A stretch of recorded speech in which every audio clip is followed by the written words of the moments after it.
Chers frères et sœurs dans le Seigneur, merci. Bienvenue à ma chaîne.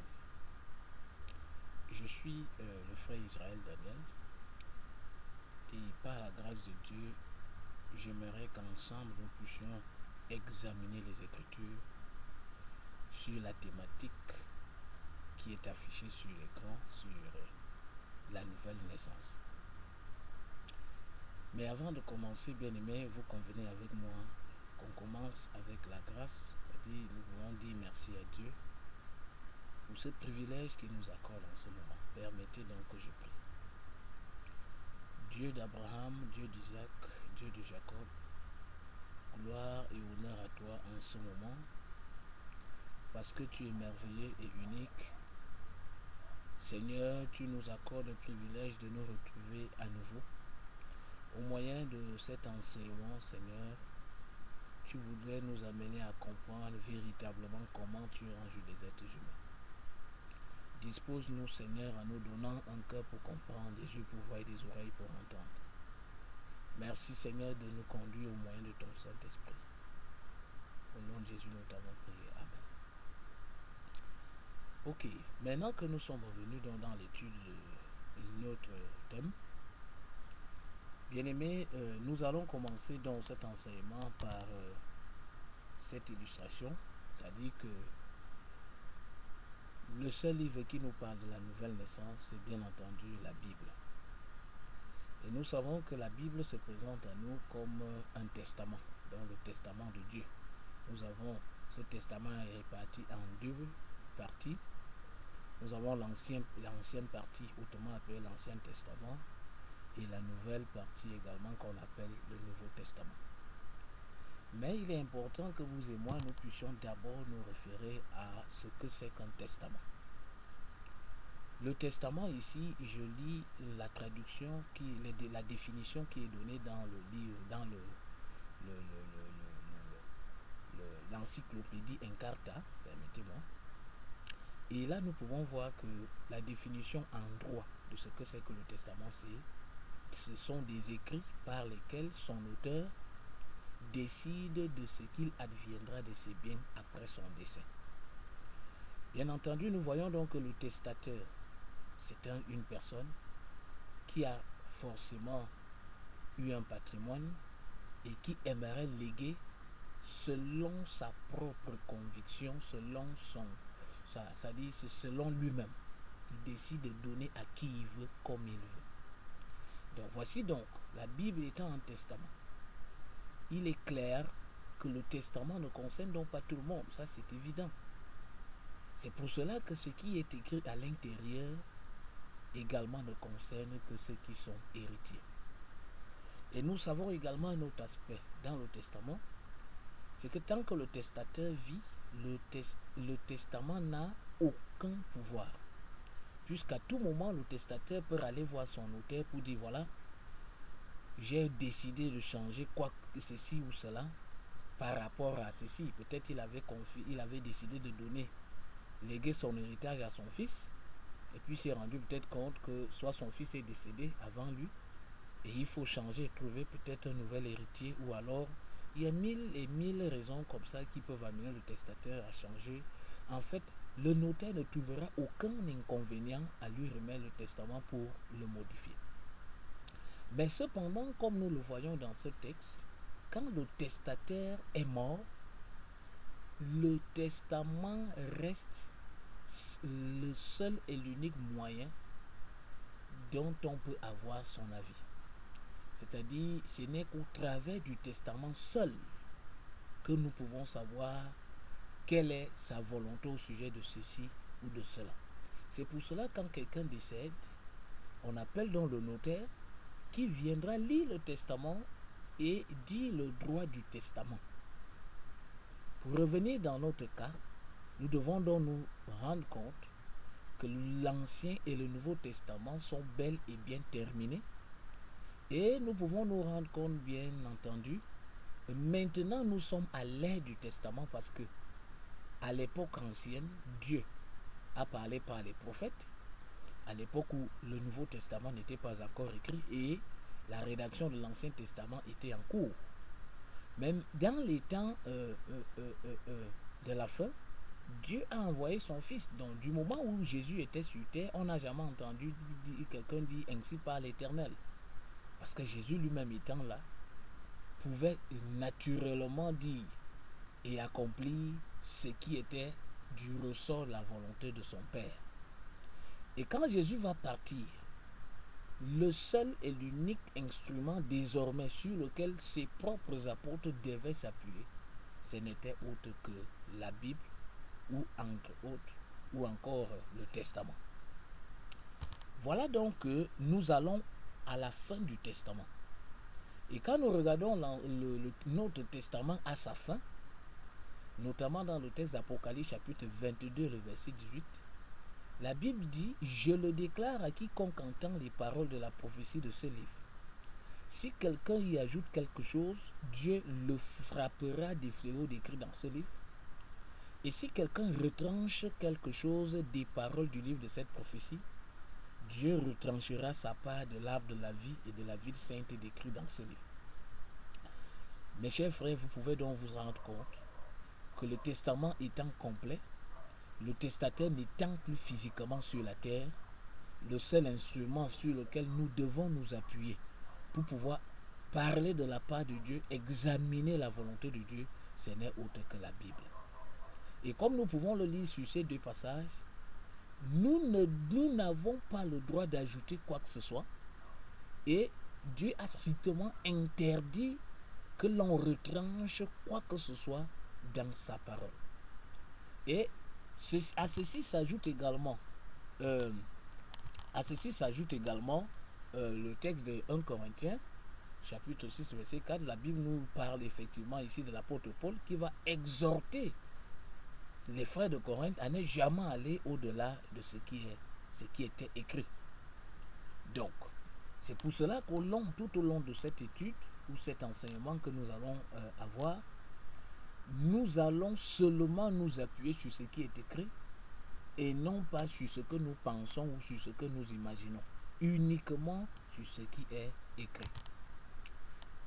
Pour parler donc du thème que nous avons choisi, à savoir la nouvelle naissance, il est important qu'on parle d'abord de l'ancienne naissance, c'est-à-dire la naissance de la chair. Et nous pouvons arriver dans Jean chapitre 3, le verset 12. Pourquoi devons-nous d'abord parler un peu de la naissance de la chair? Parce que Jésus pouvait dire ici à Nicodème, si vous ne croyez pas quand je vous ai parlé des choses terrestres, comment croirez-vous quand je vous parlerai des choses célestes? Donc ici, Jésus explique le phénomène de la nouvelle naissance à Nicodème qui était docteur en Israël. Et Nicodème ne s'en sort pas, il ne comprenait pas. Donc Jésus va dire, bon ok, je suis obligé de passer par des exemples des choses terrestres pour vous aider à comprendre les choses célestes. Donc si nous voulons donc parler de la nouvelle naissance selon Dieu, il est important qu'on se réfère aussi sur la manière dont la naissance dans le cadre de la chair se produit. Et là, c'est en accord avec le texte de Jean chapitre 3, le verset 6. Dans Jean chapitre 3, verset 6, Jésus pouvait dire ceci, la naissance naturelle ne transmet que la vie humaine et naturelle. Donc ce qui veut dire que quand nous naissons physiquement, nous ne vivons que physiquement. C'est-à-dire, nous n'avons que la vie dans le cadre de la chair. Et dans la version Louis II de ce texte, la Bible dit bien, ce qui est né de la chair est chair, et ce qui est né de l'esprit est esprit. Maintenant, au sujet de la naissance de la chair, parlons-en. Le processus est strictement le même pour tout le monde. C'est-à-dire, pour venir au monde, Dieu a conçu une catégorie de personnes uniquement pour pouvoir porter la grossesse. Nous n'avons jamais entendu dire qu'un homme a été enceinte et il a donné vie à un enfant. Nous tous qui sommes venus sur cette terre, nous avons été conçus et grandis dans le ventre de notre mère. Donc c'est de la même manière qu'il n'est pas possible d'avoir plusieurs façons de naître de nouveau aujourd'hui. Ce qui est regrettable parce qu'au jour d'aujourd'hui, nous avons, au travers des multiples communautés qui existent, chacune d'elles a sa façon à elle de naître de nouveau, alors qu'à la réalité, si nous prétendons tous utiliser la Bible et en appliquant ce qui est strictement interdit comme nous venons de le voir, nous devons tous avoir un seul et unique moyen de naissance. Donc, comme ici, la femme est donc le seul instrument que Dieu a préparé et Dieu lui a donné tout ce qui était nécessaire sur le plan physique pour être capable de concevoir, être capable de garder pendant 9 mois, alimenter cet enfant pendant 9 mois et maintenant au moment de la sortie, être capable de pouvoir faire naître un enfant. C'est pour cela que nous allons donc voir, parce que quand on parle de nouvelle naissance, il est important qu'on essaye d'abord de voir quel a été le problème de cette naissance. Nous allons donc rentrer dans l'Ancien Testament et là nous allons un peu voir la naissance d'Adam. Et quand nous parlons de la naissance d'Adam, nous faisons référence à Genèse 1, verset 26. Dieu prend l'initiative et la voici. La Bible dit, puis Dieu dit, faisons l'homme à notre image, selon notre ressemblance. Et c'est la première partie du verset. Dieu dit, faisons l'homme à notre image, selon notre ressemblance. Nous savons très bien qu'en fait, en ce qui concerne l'image de Dieu ici, nous sommes ici dans Jean chapitre 4, le verset 24. Et dans Jean 4, chapitre 4, verset 24, la Bible dit Dieu est esprit. Et il voudrait que ceux qui l'adorent en esprit et en vérité. Donc, nous avons donc déjà ici la nature de Dieu. Dieu est esprit. Je suis convaincu que vous et moi, nous savons très bien qu'un esprit est invisible. Un esprit n'a ni chair ni os, disait Jésus lui-même. Donc, si Dieu dit qu'il va faire un homme à son image, cet homme sera certainement à l'image de l'Esprit de Dieu, c'est-à-dire un être spirituel et invisible selon le point de vue des hommes ou de la chair. Mais nous allons nous rendre compte qu'il y a un problème ici, c'est que le but pour lequel Dieu va créer l'homme esprit est qu'il doit dominer sur les poissons de la mer, sur les oiseaux du ciel, sur le bétail, sur toute la terre et sur tous les reptiles qui rampent sur la terre. Mais vous convenez avec moi, mes chers frères, que ces choses sur lesquelles l'homme doit venir dominer sont purement physiques, sont purement charnelles. Comment donc une entité spirituelle sans corps va pouvoir exercer sa domination sur des éléments physiques? Et surtout que Dieu avait certainement voulu qu'il vive en communion. Moi, je vous prends un exemple. Moi, j'ai un chien qu'on appelle le Bir. Et il suffit qu'il me voie à distance, il accourt et il vient m'embrasser. Et quand bien même je suis quelque part et que je l'appelle, il entend ma voix. Et c'est grâce à ma chair qu'il peut connaître là où je suis. C'est grâce à ma chair qu'il peut me reconnaître au milieu de plusieurs. Donc si j'étais simplement esprit et que j'appelle mon chien, certainement il allait être embrouillé, puisque ne voyant pas la personne qui l'appelle. Donc Dieu est donc conscient que Adam, dans sa nature qui lui ressemble, esprit, ne pouvait donc pas manifester la domination qu'il voulait sur les poissons, les oiseaux, le bétail, les reptiles, qui étaient de nature charnelle. Donc pour régler ce problème, Dieu va donc prendre l'engagement. Ici, la Bible dit clairement qu'il va donc maintenant prendre l'engagement de lui former un corps. Donc, ici, la Bible dit, l'Éternel Dieu forma l'homme de la poussière de la terre. Il souffla dans ses narines un souffle de vie et l'homme devint un être vivant. Donc, à la lumière de ce verset, nous voyons donc qu'il y a deux types d'hommes que Dieu vient de créer. Dans Genèse 1, verset 26, Dieu a créé un homme qui était exclusivement à sa ressemblance, c'est-à-dire esprit. Et dans Genèse 2, le verset 7, la Bible nous révèle également que Dieu vient de former un autre homme. Mais cet homme-là a été formé par des éléments physiques, des éléments charnels, à savoir la poussière de la terre. Et la Bible dit donc que Dieu va souffler le souffle de vie. C'est-à-dire, Dieu va donc maintenant prendre l'homme de Genèse 1, 26 et il va le mettre au moyen du souffle dans Genèse chapitre 2, le verset 7. Ce qui veut dire que l'homme qui était Adam, avait donc été un être à triple dimension. Parce qu'un homme naturel n'est composé que de deux éléments. L'homme naturel n'a que un corps et une âme. L'homme, quelqu'un qui a un corps et une âme, ne peut pas adorer Dieu.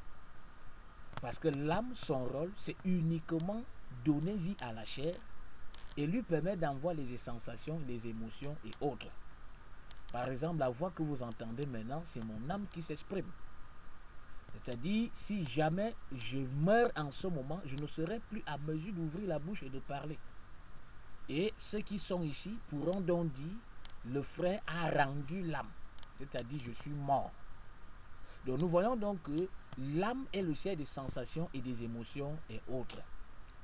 Donc, mais cependant, Dieu sait qu'un homme qui n'est composé que d'un corps et d'une âme ne peut pas l'adorer. Il n'est pas à son image à lui. C'est un homme qui est purement physique. Dieu prend donc la résolution maintenant de prendre l'homme qui est esprit. Esprit, c'est-à-dire à l'image de Dieu. Il va donc maintenant le mettre dans l'homme qui est composé de ces deux éléments qu'on appelle le corps et l'âme. Il va donc ajouter l'esprit. Adam va donc revêtir la triple dimension. C'est-à-dire il aura un corps, une âme et l'esprit de Dieu maintenant qui pouvait lui permettre de communier et de communiquer avec Dieu. Donc le rôle alors de l'esprit, effectivement, c'est de prendre de Dieu sa volonté afin de l'appliquer dans le jardin. Et le rôle de la chair était bien entendu donner à l'homme la capacité de communier avec les bêtes, des champs, les arbres, en fait tout ce qu'il y avait comme créature ou dans le jardin. Et par la suite, nous allons nous rendre compte qu'il va y avoir un gros problème. C'est-à-dire, l'homme va avoir un gros problème, Adam ici va avoir un gros problème, c'est lequel? C'est que Dieu va lui donner un ordre. Dieu va lui dire, par exemple, ici nous sommes dans Genèse 2, le verset 17, mais tu ne mangeras pas de l'arbre de la connaissance du bien et du mal, car le jour où tu en mangeras, tu mourras. C'est-à-dire, il dit bien le jour, il n'a pas dit l'année, il n'a pas dit la semaine. À supposer que nous soyons le 11 février, qui est la fête de la jeunesse au Cameroun, si il mange le 11 février, vous convenez avec moi, selon les Écritures, selon ce que Dieu vient de dire, il devait également mourir le 11 février. Donc Dieu dit bien, le jour où tu en mangeras, tu mourras. Et vous et moi, nous sommes d'accord, parce que la Bible est vraie, que ce monsieur a mangé le fruit, et la promesse qui était rattachée à ce fruit ici, c'était qu'il allait mourir le jour même. Mais laissez-moi m'y attarder un tout petit peu sur un aspect ici. Nous allons donc nous rendre compte que l'interdiction, le péché ici, selon le point de vue des Écritures, ce n'est pas quand Adam a fait ceci ou cela. Le péché, ce qui était interdit à Adam, c'était d'entrer en communion, en connaissance. En fait, c'était le fait d'avoir la connaissance du bien et du mal. Donc Dieu interdit la connaissance du bien et du mal à Adam. Et c'est pour ça qu'il lui dit, le jour où tu vas entrer en contact avec la connaissance du bien et du mal, tu mourras. Donc, ce qui veut dire que à partir du moment où la connaissance du bien et du mal est déjà dans le cœur d'un homme, pour Dieu, il est déjà pécheur.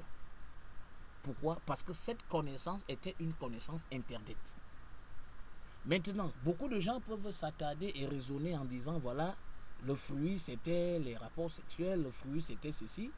Non, puisque bien après, Dieu avait bien prévu que l'homme devait avoir des rapports avec sa femme, afin de procréer, de remplir la terre. Nous nous souvenons d'ailleurs qu'il va les bénir dans ce sens. Donc, le rapport sexuel n'avait rien à voir ici.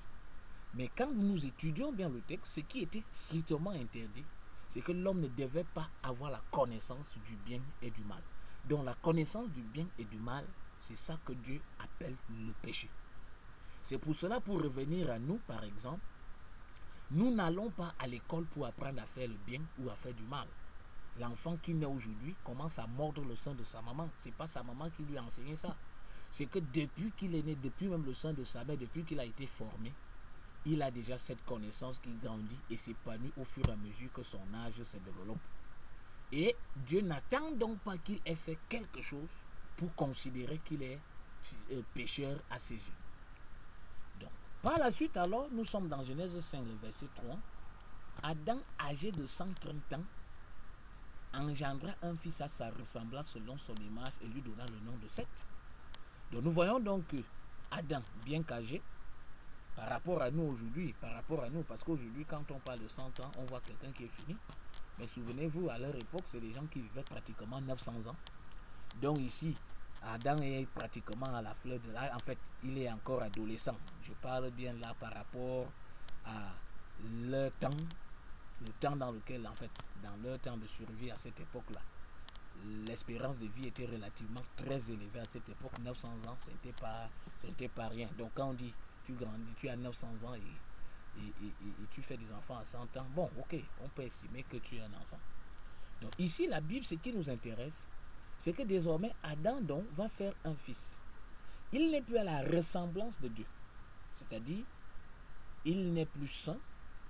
Je veux dire, il n'est plus comme Dieu. C'est-à-dire, un esprit saint. Mais, il est désormais mort spirituellement. Et son image désormais, c'est qu'il est impur, souillé et mort aux yeux de Dieu. Nous savons que Dieu est esprit et son esprit est saint, saint. Ce qui veut donc dire que Adam n'avait plus l'esprit saint en lui. Et maintenant son image était simplement l'image d'un mort. Ce qui veut donc dire que l'homme qui est né donc maintenant, Seth notamment, dont nous sommes tous descendants, était mort spirituellement et impur aux yeux de Dieu, incapable de pouvoir ressembler à Dieu. Donc maintenant donc, nous allons nous rendre compte, comme nous l'avons dit, la mort spirituelle va donc commencer son règne. À partir du moment où l'homme va entrer en connaissance, en fait, l'homme va avoir la connaissance du bien et du mal. Donc, à partir de ce moment, nous allons donc nous rendre compte que quelles que soient les races qui existent sur la terre, ici nous avons par exemple 4 races. Nous avons la race blanche, nous les retrouvons en Occident. Nous avons la race noire, nous les retrouvons beaucoup plus en Afrique. Nous avons la race rouge, les Indiens par exemple. Nous avons la race jaune, les Chinois, les Coréens en fait, les Asiatiques. Donc toutes ces races proviennent d'un seul couple, Adam et Ève. Et c'est ce couple ici qui a mangé le fruit, qui a désobéi, qui a eu accès à la connaissance du bien et du mal, qui va maintenant d'une manière biologique transmettre cette connaissance à toutes ces 4 races. Ce qui veut dire que quand vous irez en Occident, vous trouverez des gens qui connaissent, tous les gens connaissent ce qui est bien et ce qui est mal. En Afrique, pareil. En Asie, pareil. Et également dans les Indes, pareil. Ça veut dire que tout homme qui naît, vous-même qui m'écoutez, dans votre cœur, vous avez une double dimension. C'est-à-dire, vous êtes capable du bien et vous êtes capable du mal. Ça, c'est nous tous, nous sommes tous inclus là-dedans. Pourquoi? Pas parce que nous voulons, mais parce que cette connaissance demeure en nous. Et c'est un héritage que nous avons acquis et reçu de la part de nos ancêtres Adam et Ève.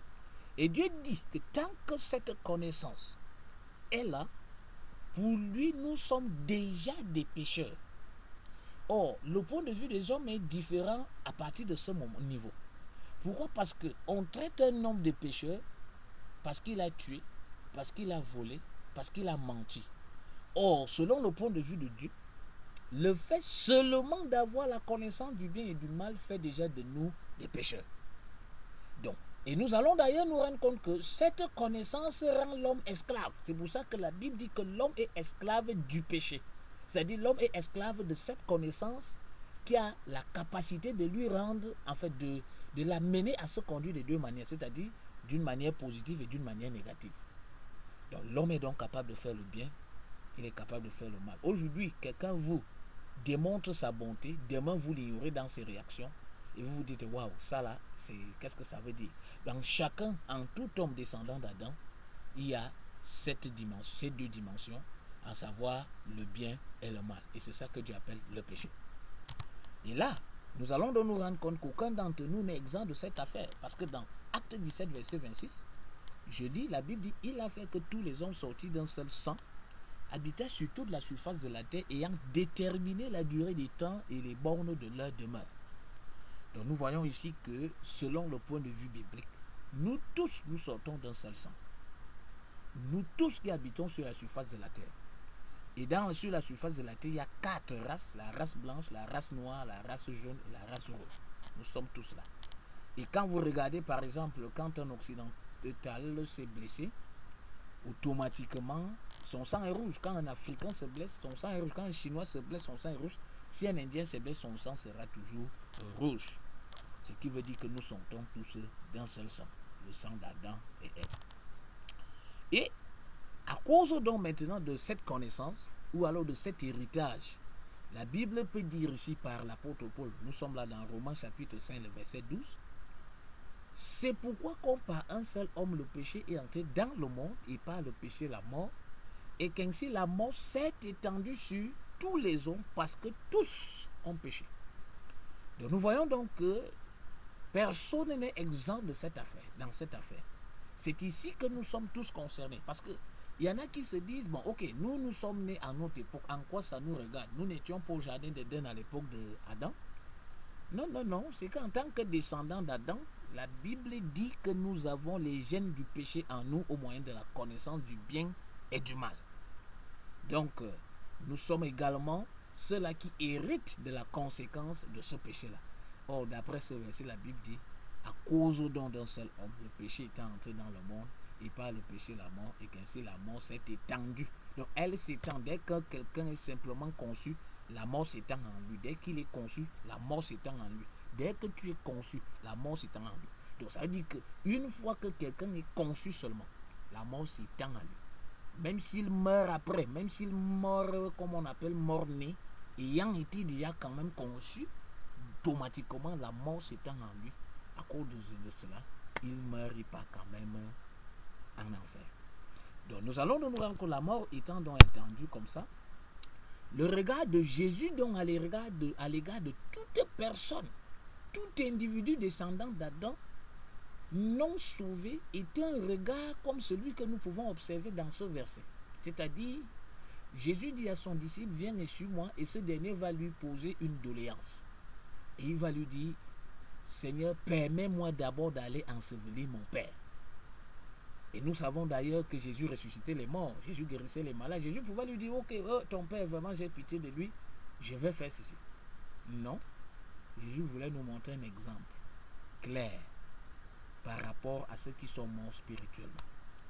Il dit, laisse les morts ensevelir leurs morts, et toi va annoncer le royaume de Dieu. Ici, nous voyons ce qui est la priorité selon le point de vue de Dieu. Et c'était que ce monsieur aille annoncer le royaume de Dieu. Mais ce qui attire notre attention en ce moment dans ce verset, c'est la réponse de Jésus par rapport à cette doléance. Il dit, laisse les morts ensevelir leurs morts. Vous savez, en français, cette phrase, c'est tellement un problème. Pourquoi? Parce qu'en français, un mort, c'est le fait de ne pas avoir la vie. C'est l'absence de vie qui est la mort. Or, si on dit déjà qu'un mort doit ensevelir, ça veut donc dire que ça change automatiquement le sens de mort. Nous voyons un mot qui s'écrit de la même manière, mais qui ne veut pas dire la même chose. Parce que la première catégorie de mort ici, c'est des personnes qui sont mortes spirituellement, mais sont vivantes physiquement. Ils partent maintenant ensevelir des personnes qui sont doublement mortes, c'est-à-dire mortes spirituellement et mortes physiquement.